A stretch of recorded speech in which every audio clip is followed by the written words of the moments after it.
The views, thoughts, and opinions expressed on Chaos2Cured podcast are the speaker's own. All discussion is based on our own experiences. We do not and cannot guarantee the accuracy or completeness of any information. Chaos2Cured podcast cannot give medical or health advice.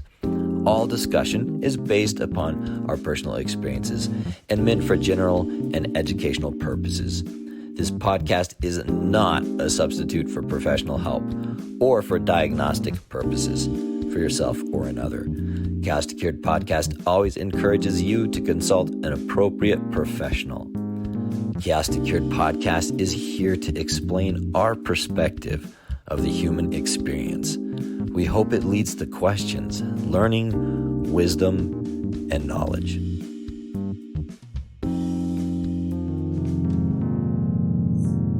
Welcome to Chaos2Cured podcast. This is a podcast with my very dear friend and just an absolute pleasure to have Jeffrey Fried. Please look at our bios and we'll have links in the show notes as well. So you can get in touch with us. Before we start, just a quick disclaimer. Please look at our disclaimer. We are here from our own experiences, and we want to touch on a lot of different issues that we have dealt with personally and that we see in the individuals we work with. So this is all from an experiential point of view. Please, it is not meant to be medical advice. It's not meant to diagnose. Anything we talk about, please speak to an expert, whether that's a medical professional, mental health professional, or if we talk about a different subject, please speak to a professional in that area. So today we wanted to talk about a huge issue for me and something that is really a struggle a lot of times with life for me to just get through day by day, and that is hypersensitivity. So Jeffrey, I would love for you to just kind of jump into this. And let's start with you. So hypersensitivity. Here we go. I'll start this way. I have a bunch of places I can jump in. When I first started doing the work that I'm doing now, they hadn't really diagnosed bipolar. It wasn't a big thing. They hadn't really diagnosed autism because autism was called Cantor syndrome, and it was supposed to be very rare. Of course, that's completely changed. But when I started working, I was the person in the Denver area to send your kid to, and even some adults who had trouble in school, but were highly gifted. People just knew they'd taken IQ tests or they'd been spectacular in a particular area. And I noticed immediately that all of them, not some, all, had an amazing array of hypersensitivities. Most had unbelievably lucid hearing. They could hear everything. Most had sensitivity to clothes, sensitivity to criticism, touch, texture. They wouldn't eat certain kinds of food. Again, they'd wear the same clothes over and over again because they felt fine after using them 6 or 7 days in a row. A lot of them hated taking showers because the water hurt their skin. They didn't like their nails being trimmed or cut because it hurt. A lot of times they didn't like brushing their teeth. They had a strong reaction to smell and would only eat certain foods that were textured nice and soft and didn't have strong smells. This became so obvious. Every single person that I worked with had some of these, if not most of these, if not all of them, hypersensitivities. And it became part of the reason why people came to me, because they'd heard from their friends or they've heard me on the radio or something talk about the visual learning style, the high intelligence, the underachieving is what they called it. And all that was linked up with intense sensory things. So again, we were talking about ADHD then, and people with ADHD have a lot of this, but I saw a correlation between high intelligence and exaggerated senses. So in my mind, I quickly figured out that there's a correlation between high intelligence and strong sensory awareness. And I know I'm right. And the evidence has proved that I'm right. What it is in my head is the way I've rationalized or figured it out is the brighter a person, the more intelligence is that they manifest. There are so many forms of intelligence. There's visual, there's spatial, there's linear, there's sequential. And intelligence can be defined a lot of ways. But one of the ways it can be defined is it's the person, it measures or attempts to measure the person's ability to see patterns, to make, to see concepts and integrate them, and to make sudden realizations, not logical, but sort of, a gestalt realization of something, some great truth. Seeing patterns in the world and putting them together to make sense out of them. And I think that these hypersensitivities are a way for that kind of person that I worked with to make sense of the world. And I see it as a form of intelligence. Your senses can teach you a lot about the world. You can figure out all kinds of things if you have really good hearing or a really good sense of smell. You can sense when a storm is coming in, when a person is angry. You can sense the emotions of a cat or a dog, or see beneath people's veneer and see what they're really about. They gather it's a method of gathering information through your senses and then making sense out of it. And from that's a very valuable intelligence, at least as valuable as the intelligence of categorization, which is more of a type of intelligence. That's absolutely fascinating. And one thing I really like is how you described some of the things that I've struggled with. Clothing is an absolute torture device for children like myself, especially, you're getting dressed for church. Those like tight, starchy, shirts, they would cut into my neck. It bothered me every time I'd move my head. I could feel, the texture. And that was just a small thing. So clothing, but anytime I was inconsistent, so when I definitely want to jump into hypersensitivity and kind of some of the things that I do, but let me jump off of what you just said. So as being a form of an intelligence and using that, your senses to help you survive, I would have to say it was a very important thing for me to be able to handle, especially because of the way I had processed and perceived, the world, and definitely with the paranoia, worry, anxiety. In a lot of ways, I felt absolutely overwhelmed. Let me say something. I hate to interrupt, but this is, I don't No, want go to for it. Another sense is anxiety. It's always it's always exaggerated. Let me just say it that way. Anxiety, we all have anxiety.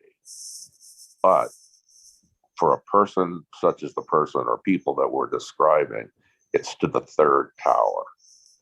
And again, it's a sense that everyone has, like smell or taste, but it's exaggerated.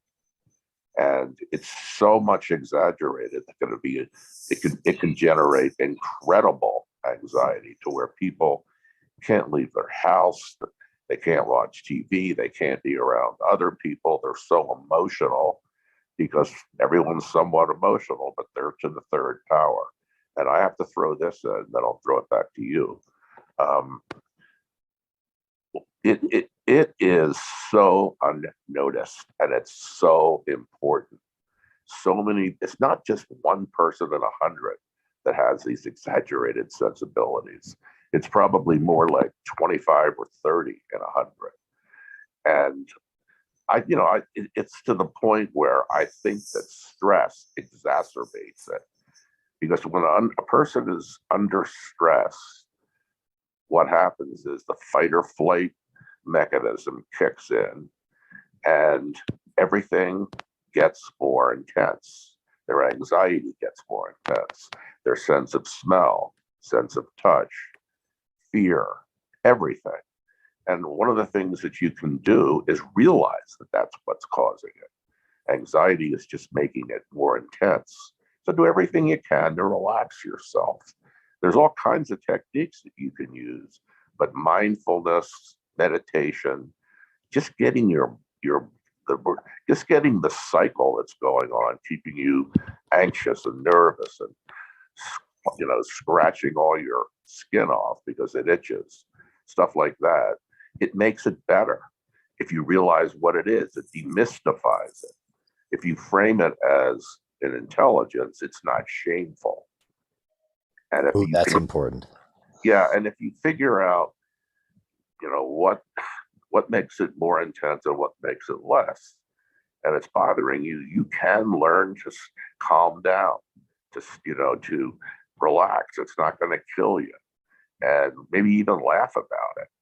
But demystifying what's going on has to happen for you to have any chance of making it less or dispelling it some. And I think we need to do that. I absolutely agree. I really like thinking of anxiety as a hypersensitivity. One of the reasons why is because it is a crippling issue to deal with. And, for me and for the listeners, I take medication for OCD and generalized anxiety. And, I've tried everything. So from beta blockers to like propranolol and some others along that field. I think they did try at one point to do antidepressants for me when I was younger, but they were so concerned about the bipolar that they never pursued that. But I now take benzodiazepines, and it's there is so much shame put on that pill. It's really absurd because they have linked the medication with a possibility of Alzheimer's. There's no direct link, and I just have to hop on this while we're talking about it. There is a direct link with Alzheimer's and stress. So when I don't take that medication, the stress that hits my body is literally, I can't put it into words. And this was before I was on the medication. And to give people listening an idea, when I was the cleanest in terms of mentally, I was fully functioning, had no problem getting everything done. I woke up not sleepy, not tired. I had extra energy. I was actually on 30 milligrams of diazepam and 8 milligrams of Klonopin or clonazepam. So that's around that's a lot. To give people an idea, that's not even a medical dose that's allowed to be prescribed anymore. So most people hear that and they think of that number as being something that is astronomical, and they think of people passing out, not being able to breathe. It's a massive dose. I had to come down because the doctors are concerned. They don't want people on high doses. And that's okay. I'm fine to work with the system, but there's a huge misunderstanding on how important that anxiety, that feeling of the world closing in, nothing being able, you can't breathe. You feel like everything is collapsing. The sky is falling every day. They're called panic attacks.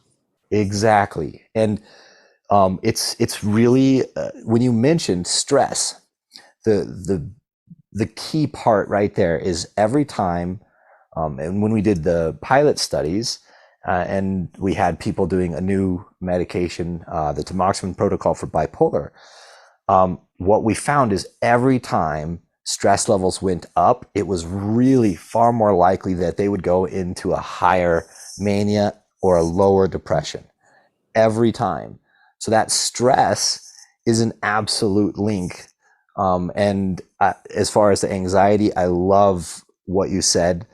Thinking of that as a hypersensitivity makes so much sense to me. And that actually helped clear up my worldview just right there. So thank you for that.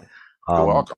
I think we do need to demystify all of these things and make sure people do not feel that it's bad to have them. Um, a hypersensitivity can be extremely useful Yeah, it's in correct. the right field, Yeah, right? if So, you're a hunter, for example, you want to have that type of intelligence. It can help you smell the game.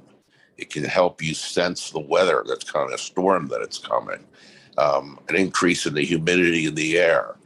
You can feel that. You can hear the birds that are acting more active than they usually do and sense that the game is nearby. It would help you as a soldier. It would help you as a police person. It would help you in a survival situation. But in a society that is word based, linear, and praises and celebrates those forms of intelligence, it's not valued. And it's devalued, and that is really putting a negative on it. And it doesn't need to be. It can be a positive. It can also be a negative. Depends on how you look at it and how you work with it. I know about it, so I use my sensitivities intelligently. I use them, and when I realize I'm overreacting, I have the perspective of knowing, okay, Freed, you're overreacting because of your heightened sense of irritability. Back off. It's understanding what's actually going on that makes all of this better. Another quick comment that builds on what you said before. If you are hypersensitive to the world, you're hypersensitive to virtually everything. And I've noticed that doctors generally don't factor this in. And I've noticed that, like, for example, if a person who is, bipolar or brilliant or both, they tend to go hand in hand, takes a stimulant medication of any kind, it makes everything so much worse.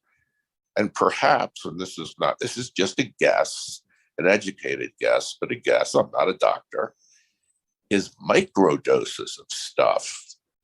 If a person overreacts to a medication, it's generally considered to be, well, they can't handle that medication, they don't need it. And that's probably not right. Perhaps a microdose, because people like this are hypersensitive to everything, might actually be the key. And I know some doctors know this, and they're using this now. You just have to factor in that everything sensorially is more intense in people with autism, for sure, bipolar disorder, schizophrenia, and virtually all the diseases that increase or put a premium on the kind of intelligence that you get that you gather through your senses. And if you factor that in as an underlying concept, as a doctor, I think you'd be really successful in microdosing. Plus, if it's the wrong medication, it's not going to throw them off that much because it's a small dose. And I don't think that's well known. It's getting better, but it's not well known. So I'd like to at least mention it. I think it's actually really an important step because there are a lot of medications that are highly beneficial at low doses. Lamictal is a very common one, and that medication always worked well for me. And I know they're using it quite often for, it's kind of the gold standard, that and lithium for, bipolar. But they're using it more often for other things as well, just as a mood stabilizer. And you start off at 25 milligrams and you kind of microdose up. They do that to, delay and kind of catch and avoid a pretty severe side effect that the medication can have. But I absolutely agree. I I liked what you said when you're like hypersensitive. You're kind of hypersensitive on everything. Yep. And I think emotionally, I take things, more personally. So, a negative word or a glare across the room, I used to take it a lot more, somebody gives somebody just a dirty look, right? A lot of people just pass it off, not a big deal. For me, it was like an act of war. It's like, okay, and that would cause conflicts. I Yeah. never really thought about everything being hypersensitive, but if you take that viewpoint and you look at bipolar, um, or ADHD, all of the things that I have had to deal with, the OCD, the generalized anxiety, all of those things um, have aspects to them where it's like an overload for my mind. And I have days that are just incredibly difficult. Today was just a traumatic day. I had like, schedule changes. Anytime things like get thrown off, Right. it's difficult for me. But on top of that, I just had, kind of an emotionally taxing day where I had to figure things out for myself. And when you No talk about script. No when you talk, script work. yes. So, I mean, I like that idea, and that is a very nice way to kind of pull the shame away from, everything from having a panic attack to, a temper tantrum. We all have, bad days. We all have rough times. I think that when, a few days hit me every once in a while, they feel so catastrophic, even though I can objectively look at it Boy, and is I that know I do you know what I mean by objectively? I can see that yeah, I I'm know exactly panicking. what you're saying is you could realize what's actually happening, but you can't fight it because it's too strong an urge. And Yes. I want to throw in perfectionism. We had not talked about that. Perfectionism is something that all these people I worked with had as well. They all threw tantrums if they weren't getting stuff right the first time. They didn't like trial and error because error hurt too much. And my take on perfectionism is nobody likes to try and fail. But if you have normal neurotypical senses, it hurts, but you can get past it and try again. You trust your linear intelligence to get to the answer, and your disappointment is there, but it's not powerful. People I work with, the ones with exaggerated senses, really, really, it's like a stab wound when they try hard and fail. It hurts 3 times or 5 times or whatever as much as it would with a neurotypical person with average sense sensitivities. So what happens many times is they learn early that trying hard and failing hurts so much that they don't want to try anymore. And that happens to so many of these kids in school. They just refuse to try. They act disinterested. They'll do 2 or 3 answers on a test and fail on purpose because they'd much rather fail on purpose than try hard and fail because it's so devastating. And again, everybody has a bit of this. But when you're talking about what we're talking about, that sensitivity syndrome, it becomes paralyzing too. Everything becomes a contest because you're so competitive. Now, we're all somewhat competitive, but these people can be so competitive that after a while, it hurts so much to lose that they don't try anymore. That just literally described me. I mean, straight down the line. And I see it with individuals that I work with, especially when they are used to succeeding.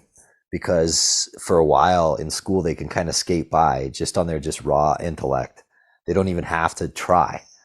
And then same thing, the moment they have to try and then it doesn't work. I loved I want to really point out one thing that you said that really hit hard for me and hit home, which was, it hurts so much to fail that, you do get to the point where you just stop trying. Yep. that was very common for me. And also the more important aspect is the reason that you just described very well, the reason why I didn't ever try. Because failure for me, when I chose to fail, it was a control. It was a form of Right. empowerment. You got it. And when you said that, I have not heard many people talk about that. A lot of times they just think that the children are acting Lazy up, or lazy lazy. Yep. or an underachiever. And I can back that up. And then they get angry. A lot of the kids have a lot of rage, and a lot of the rage is at themselves because they want to try hard and they want to succeed. They want to be the best, more so than average kids. But they when they try and fail, it's so devastating that they are and they're smart. So what happens is the smarter you are, the better defense mechanism you can manifest to protect your ego. But then you're angry at yourself because you sense and you know that you're failing on purpose. And that just makes you unspeakably angry. And these are people also who think in images and think many times three-dimensionally, and they can't turn them into the right words. So a good way to talk about it is it's an inarticulate rage. They really don't know exactly what they're angry about, but mostly it's angry at themselves and angry at people who don't realize that they're really bright but can't express it. And this is such a verbal culture. Most Western culture is very verbal. And we tend to disregard emotions and see them as silly. And we worship facts. Now, this is changing because this is more of a right hemispheric world than ever, but not changing fast enough. And again, if we could shed the light on what's actually going on, we could help a lot of people. Oh, that was elegantly stated, and it was spot on. So everybody listening to that, I really hope they paid attention. A lot of times, parents get frustrated with their children because they see them not trying, they see them exploding. The inarticulate rage is a perfect way to explain. A lot of times I would lose it, and my parents would ask me why. And I actually got to the point where I would just flat out lie because Yeah, I had no clue why I was angry. So I would very, literally yeah. pick something out and I would say, "Oh, my sister did this." I would literally just make things up. And um, it was, like you said, it was a defense mechanism. And to this day, everything I do, it doesn't matter what it is, I expect myself to be the best at it. It's not a healthy aspect. It's not Too com- reasonable. yeah. It's detrimental in a lot of ways, and the frustration that comes from wanting to be the best, wanting to be perfect all of the time, and then at the same time, like objectively and scientifically knowing that's not possible. There's going to be some things that I just can't be the best in the world at. It's just no person on the planet can be the best at everything, let alone even in the top 10%. I mean, there's a lot of things that I wish I was phenomenal at. But if I start something, the expectations are there. And it is extremely painful to go through a process, even if I'm like I'm trying a new style with painting and it doesn't go right. It is not just frustrating for me. It causes anger. It causes heartache. It is physically painful for me to fail at anything. And that includes in relationships. That Mm, includes in communication. yes, sir. And the frustration that I feel when I do fail is overwhelming to the point where, I'm trying to even state how I feel. And oftentimes if I tell somebody, listen, my heart feels like it's just broken, that doesn't get close to describing the intensity of the feeling I actually have. There aren't words for it. And I feel very blessed that I'm now able to actually understand myself and kind of gauge where I'm at and understanding if this panic is justified or if it's not. it's almost 99% not.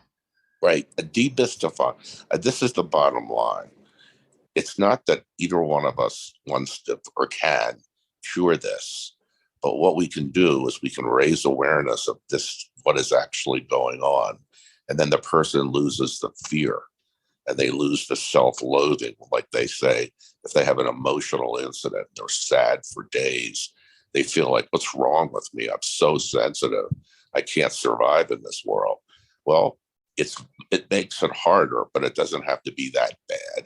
If you know that you have intense senses, they are actually an intelligence, and you can use them to your advantage. And when it's not useful, you could try to shut them off, or at least don't get like really weird about it and think, oh my God, what's wrong with me? It's part of your profile. And about 1 person in 3 has it, and there's degrees of it. It's increasing because we live in a society which frustrates and overwhelms us all the time. And again, one more quick thought here. When they're angry, it's intensified as well. The anger is cubed. And man, if you have an intense sense of justice and you get angry and it's so intense and you don't understand it, it just increases its effect. And knowing that you're hypersensitive to stuff, you may be overreacting. A lot of people have it. You need to calm it down here and use it there. But that's the solution. It's the best we can do. But by not recognizing it, or if we do, not giving it enough of weight in what's going on with the person that you're dealing with, it makes it a mystery. And that becomes another stressor, which makes everything worse. The fear and the mystery of kind of not knowing who we are is absolutely, and for me, I am 42 years old and I still am learning about myself. I still feel like a child in so many ways. I have a long way to go, but I absolutely agree. And by removing, anytime we have the ability to remove a little bit of fear, that actually lowers the stress. Removing a little bit of mystery, understanding who we are, again, it lowers stress level.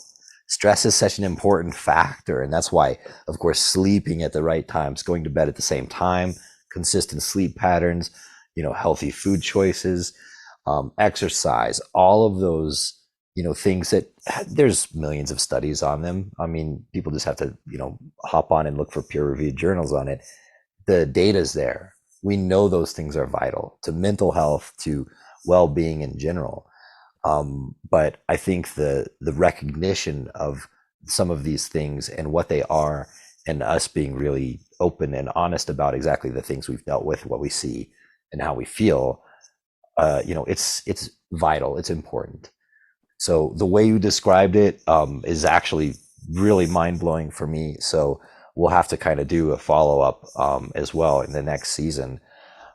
So it was just a phenomenal show, another one. So everyone that's listening, please make sure, comment, let us know if you want us to talk about a particular subject. If you feel really strongly about something we said, please let us know. Follow us, subscribe.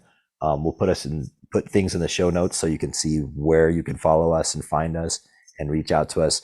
We're here to just be honestly, just completely open and who we are, so that everybody else can see that there's no shame in just living as we are, being proud of who we are, the differences we have. So Jeffrey, thank you again for a spectacular I love show. That was phenomenal, and I really appreciate your take on it. It was deeply appreciated. Thank you very much. Good night. Thank you so much for listening to Chaos2Cured podcast. If you enjoyed the show, please share it with everyone you know, and definitely like, follow, and subscribe. Certainly leave a comment if you'd like. Let us know what you'd like us to talk about the next time. Also, in our show notes, there should be direct links where you can follow us on our social media, as well as reach out to us directly. Thanks again, and have a great day.